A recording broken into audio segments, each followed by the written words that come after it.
Welcome to this Android channel, and today we are Wednesday, September 4th, 2019. And for those that were wondering which phones are getting Android 10 rollout, so yesterday, of course, the Android 10 operating system for phones and tablets has been released by Google.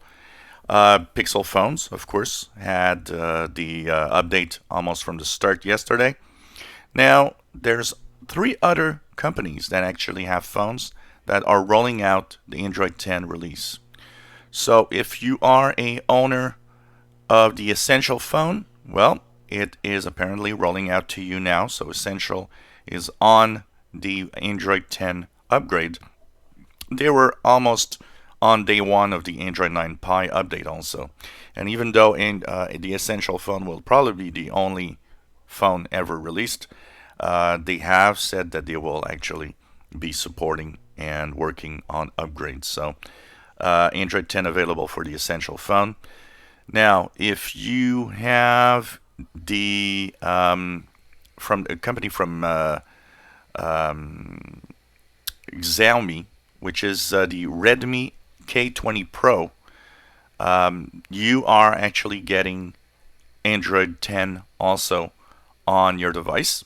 So this is good news. And a few of you have asked me, well, OnePlus is releasing Android 10 to the OnePlus 7 and OnePlus 7 Pro. The only thing is it's kind of a beta form of it. So it's not kind of the official release. It's coming in the form of Oxygen OS Open Beta 1. So this is kind of interesting, but you can download and install it manually if you want on your OnePlus 7 and OnePlus 7 Pro. Remember, running a beta form of the software, especially if that's your main phone, it's not always a good idea. But if you want to jump on the bandwagon of Android 10, you can get it in the form of a beta on the OnePlus. If you enjoy our videos, please subscribe, give us a thumbs up. Thank you for watching.